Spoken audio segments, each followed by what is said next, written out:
You are listening to the podcast That's Life in Sweden, or as we say in Swedish, Sånt är livet i Sverige, with me, your host, Lisa Åsimäki.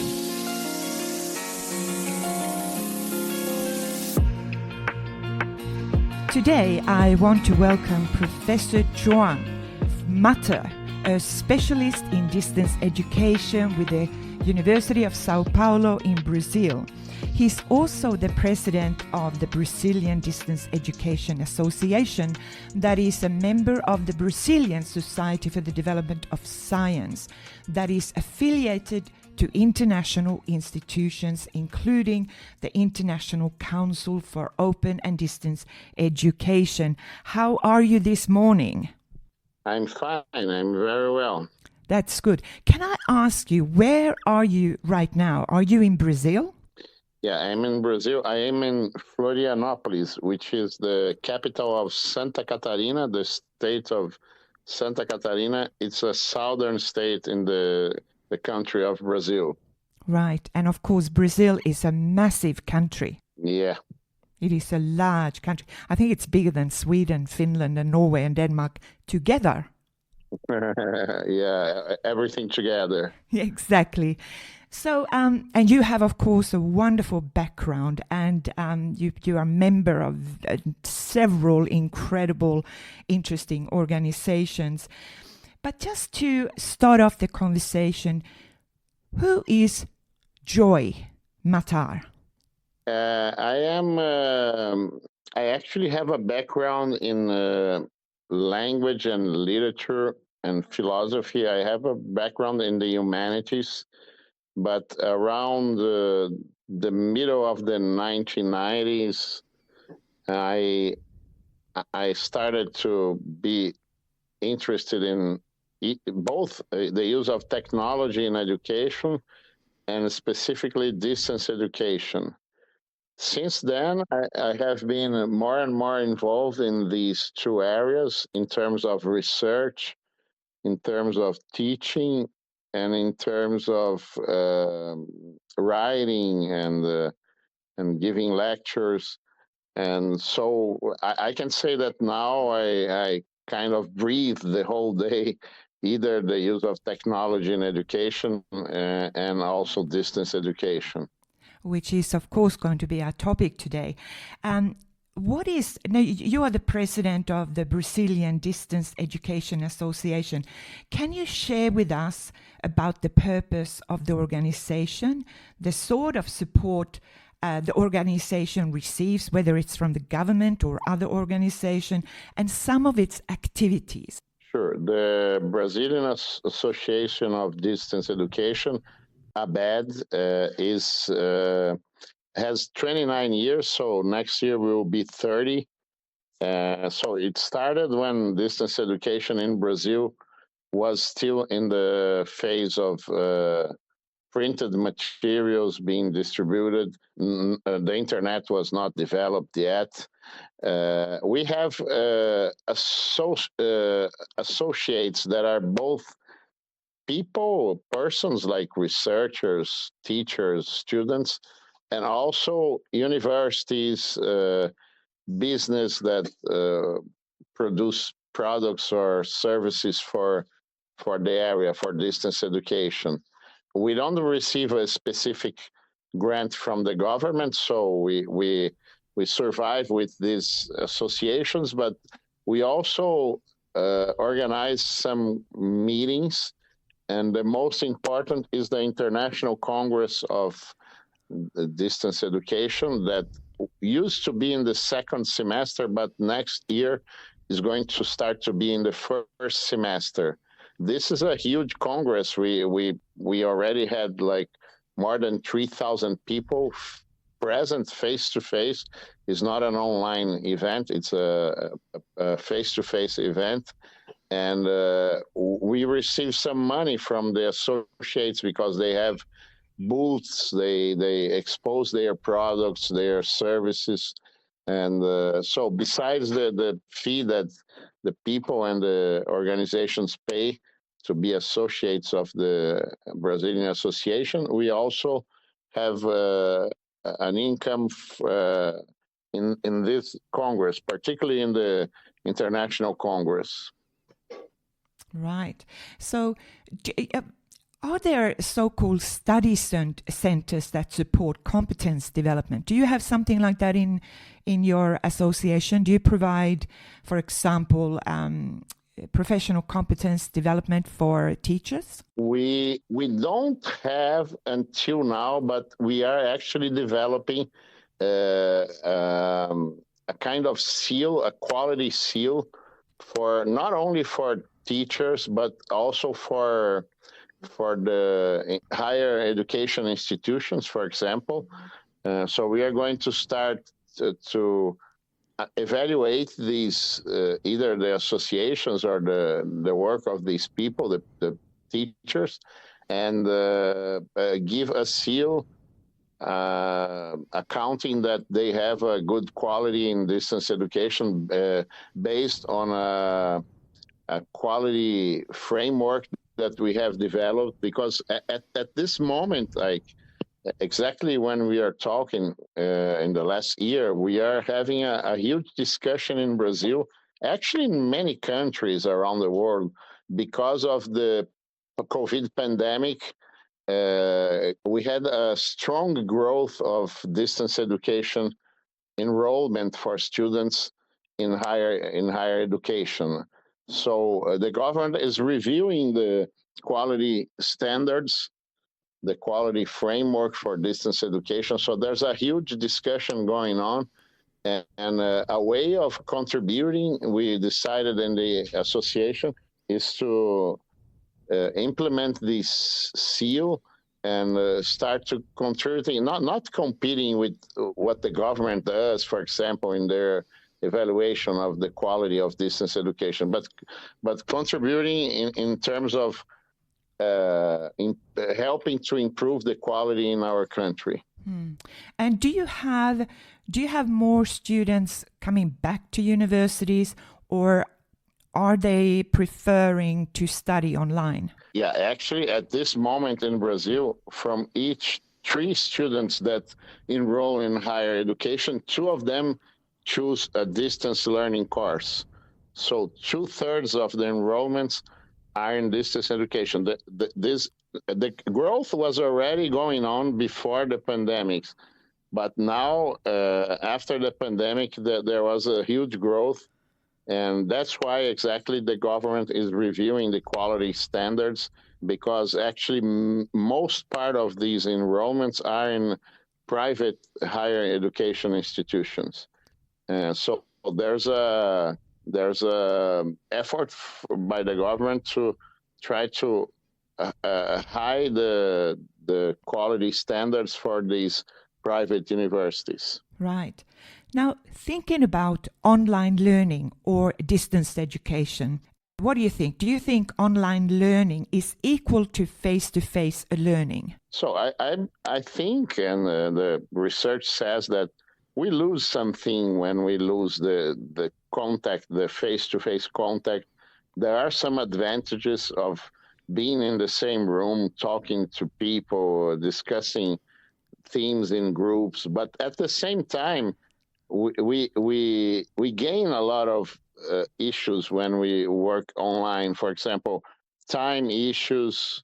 Brazil, as you said, is a huge country, and São Paulo, for example, where I live the most part of my time, São Paulo is a very huge city, and people usually take about 2 hours from their homes until they work, and then 1-2 hours from the work to the university, and then 2 hours back home. So you don't lose that time anymore when you work online. You have the use of technology that allows many options for interactions and active methodologies. So I believe we lose some things. We lose some points that are important, and at the same time we can compensate that with some advantages of studying online. So that's why whenever it is possible, hybrid solution where you have some activities face to face and and some activities online are well if the student can be present in sometimes. Actually, the system of distance education in Brazil is based on the idea of what we say polos de apoio presencial. Okay. Right. And what does that mean?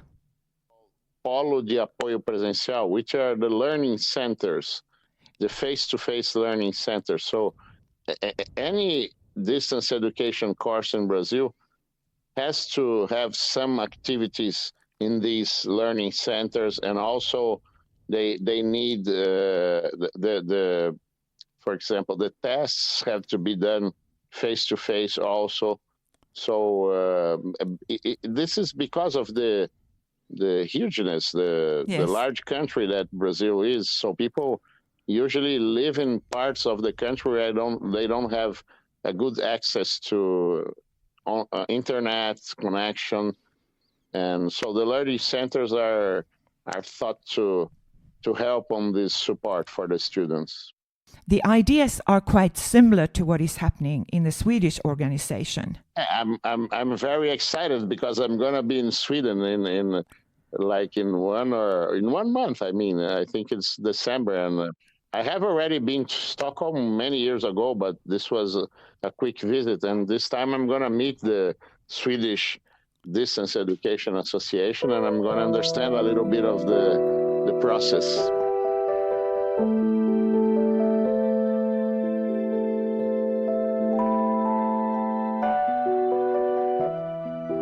What are your thoughts about ChatGPT, chatbot, artificial intelligence?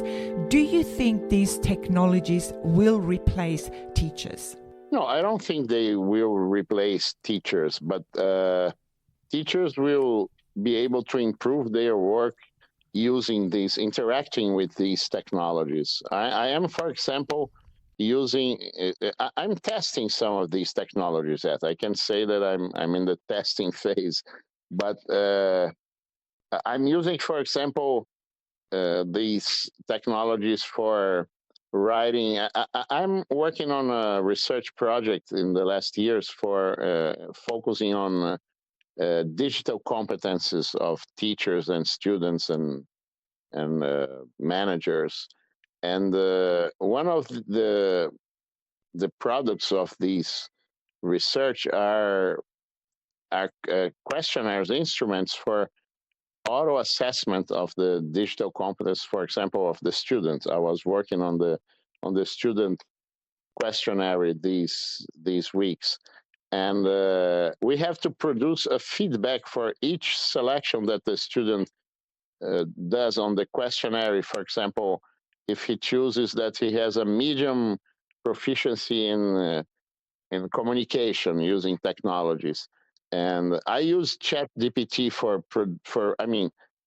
I was working together with ChatGPT to produce these feedbacks for students. It worked very well. I mean, it helped a lot in terms of time, in terms of ideas. GPT also came with the example of software that I could use in each proficiency level. So I believe that we will interact more and more with these technologies, and this will help either the professors and the students. Yes. So in what ways do you think teachers' work will change when you talk about we will interact more with the technology? You still have teachers who are hesitant using, for example, ChatGPT. So you're talking about the students, the professors that are against the use of technology yet?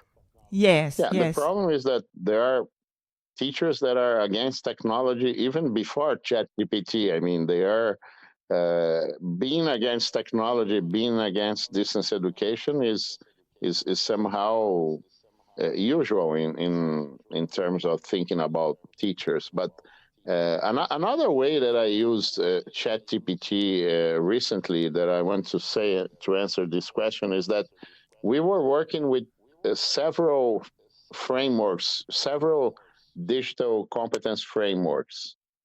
Some of them are complex frameworks with like more than 100 pages and several levels of proficiency, and then examples for each competence and each area. We had to produce somehow a meta framework which would encompass all these frameworks. We were working like using Word, Microsoft Word or Excel to compare the competences to get somehow to a meta framework. But some of the students had the idea in my class to get to Chat GPT and say, look, these are two frameworks. Mix them, what is common in them, what is specific for each one.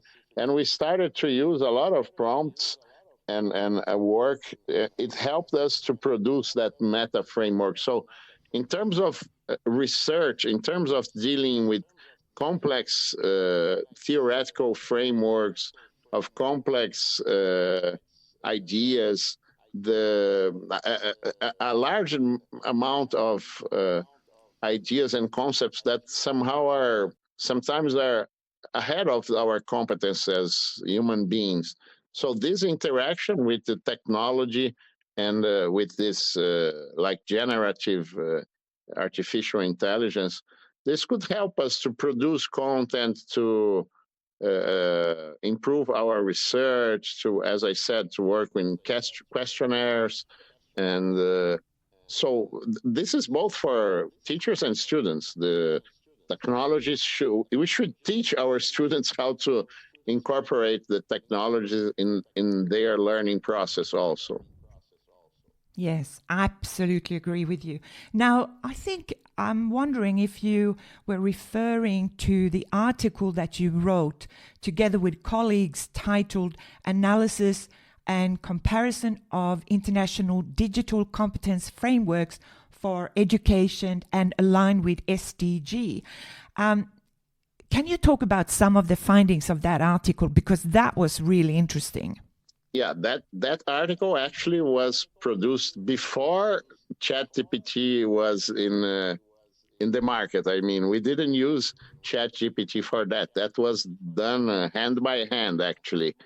But the objective was to compare about 8. I think it's the total of 8 frameworks that refer to the digital competence of professors, of teachers. And we wanted to get somehow to let's say, a meta framework, a frame. It's not exactly the product of the article is not exactly a framework, but it's a kind of there are areas that are common on these 8 frameworks. Some of them are the DIGCOMP, EDU, which are European frameworks. So it was exactly an exercise of comparing complex frameworks and trying to identify which are the areas or competencies that are common for all of them. But the one I was referring to more recent was because we identified in the literature a problem that there were almost no frameworks focusing on the digital competence of students. The article focuses on the digital competence of teachers, of professors. So we worked with 5 5 frameworks that somehow related to students, trying to produce a new framework. So this was a most challenge than the previous article, because there was not a ready framework. So we were somehow using peripheral frameworks that touched on the issue of students. And we were able to finish that with the help of the technology, with the help of artificial intelligence. We are in the process of writing an article explaining the framework that we arrived to, and then the questionnaire, because then we produced a questionnaire for auto assessment of the digital competence of students in high school and higher education. This is, I believe, one of the most important contribution of my research in my whole life, and I'm very excited with that. But and we are also describing in the article. Actually, this is a separate article. We are describing the use of ChatGPT in this process of dealing with these complex frameworks, and how we were able to either produce a framework, a meta framework from them, and then to produce a questionnaire. So, can you talk a little bit about what was significant about the survey findings that you received from the students and their use of educational technology? What would you say, are they knowledgeable users of technology, or are there a bit of few spaces in their understanding of how to use technology? Yeah, we got, as I said, we got to a, let's say, a meta framework, and also to a questionnaire. And there's an area including 2 or 3 competencies that usually the auto assessment of students, we are starting to apply that questionnaire. I can even translate it to English and then Sweden, and you can apply that in Swedish. But this area is a general area of computational thinking and programming, computer science, using programming, because although this is present in many of the other frameworks, this is present every time we talk about students, and computational thinking is important. When we apply that in a questionnaire, this is usually an area that where students have less abilities, lower professional level, proficiency level in terms of either the computational thinking, which doesn't mean using technology, but thinking in the way we think when we program or when we use programming language, and also the act of programming, that we think it's spread out, but when the students evaluate themselves, at least in Brazil, they don't evaluate in the same level of the other competencies. So this is one area, and related competencies, even using, for example, artificial intelligence or emergent technologies in the learning process, is not a question where we usually get high scores. Mm-hmm. You know, you got a really interesting way of thinking about digital competence frameworks, and I'm referring back to the article that I mentioned before. But you, just briefly, what do you mean that digital competency framework should be segmented by educational actors? Well, actually, it's for example, you should have a framework for teachers. What we have, that's what the article does, is it compares 8 frameworks that refer to the use of technology by teachers. But then you need framework for students, for example, because it's there are some competence, some areas that are common, but then we are talking about the learning process. We are talking about the use of technology in the learning process. So we cannot use the same framework for teachers and apply it for students. That was one of our, let's say, findings of our research. You need a different frameworks, for example, for managers, for coordinators, for people who organize the schools or the universities. So that was the idea, because, for example, for students in Europe, usually the framework used is the DIGCOMP, which is for the citizen. It's for the citizen. That's the idea. It's very interesting, the idea that we should think about the digital competence of citizens. But the student is a citizen, but the professor is also a citizen. But the student is a citizen with a specific use of technology in their learning process. So that's the idea of segmentation. We cannot use the same framework for all the actors. We should segment and and develop the specific research, the specific characteristics of each of the actor in the learning process, and at least the student, the teacher, the managers, and then have specific frameworks for them. Right. Okay. You have also a great interest in methodologies. You're especially interested in active methodologies that you've written an excellent article that was published in 2020 titled Active Methodologies in Distance Education, a literature review. Can you talk about the reason for the article and some of the findings of that article? Yeah, that article was somehow asked by the journal.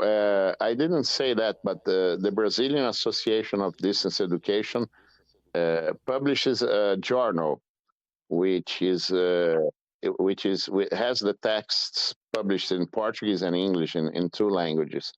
And the person who took care of the journal at that time, he said he thought about having a special number about active methodologies in distance education. And I was asked to write an article, and I decided to do a literature research. I actually enjoy a lot working with literature research, and it brings us many ideas and many highlights of what it maps. It helps us to map what is going on in the area.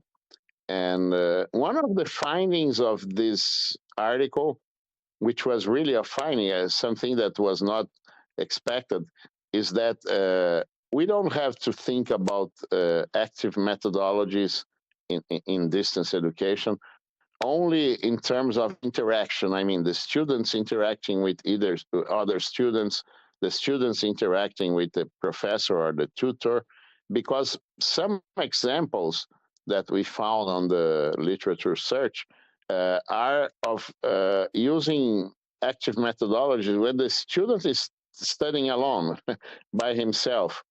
I mean, even when the student is alone, he can have a more active process if he is interacting with learning objects or activities, which makes him an active researcher, an active student in terms of researching a topic, writing, interacting, for example, with a game, a digital game, an electronic game. So this was somehow enlightening for me, because I usually thought about what would be an active methodology in distance education. The student would be interacting in discussion forums, would be working in groups, but there is a space and there is a kind of student that prefer to work lonely. I mean, they don't have that much time and more that much interest to interact with other people, but this student can interact in the time and space when he's available to study. He can interact with objects and activities that make him active. So that was interesting. That was one of the outputs of this article, is to think that we should think about active methodologies, even when we think about the time that the student will be studying alone by himself. Mm-hmm.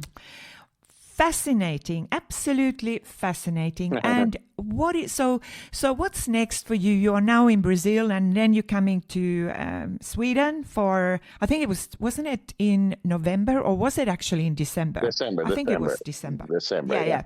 So, and then are you here for holidays, or are you heading for, I mean, it's going to be cold.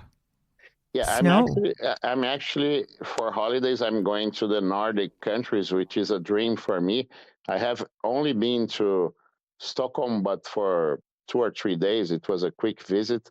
Now I'm going to Oslo. I'm going to visit the ICDE office because it's in Oslo, in Norway.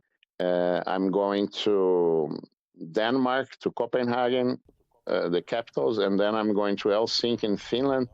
And I'm getting back to Portugal by the East European countries like Estonia, Lithuania, Poland, and Czech Republic, Austria. It's going to be a 35 days trip. I tried to contact the distance education associations in the countries I'm visiting, but some of the days are like in the holidays, in Christmas time or Yes. New Year's Eve.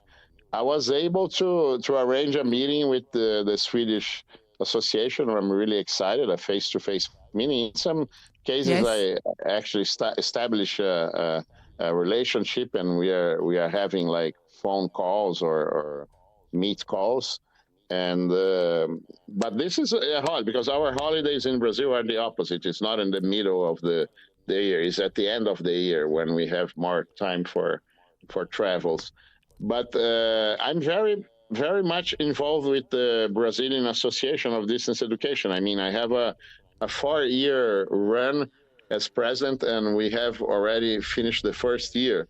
So in our vision of future, one of the issues that we are working on a lot is on producing data and analyzing data, quantitative data about distance education in Brazil. I mean, we have that. Some of these data are included in the census of the higher education in Brazil that is organized by the government, by the Ministry of Education. But we want to develop more research and look for more data that are available, and I mean, position the association in terms of providing data research and also analyzing other research. Because as we discussed, the number of students grew a lot in the last years, and we have courses in the health area that are being discussed if we should have it online or not. We have some hybrid courses already going on in the country. So we want to work a lot with this quantitative data. This is one of the visions for my personal work and also for the association work. Thank you so much. And it's going to be, you are so welcome to Sweden in December. And again, thank you very much for your time this morning. Okay, thank you very much. I'm really honored of being talking to you in the podcast, and I'm eager to meet you face to face in Sweden. It'll be great. It'll be great. And you have been listening to the podcast Sånt är livet i Sverige, or in English, That's Life here in Sweden, with me, Lisa Åsimäki. Till next time, take care of yourself and each other. Bye for now.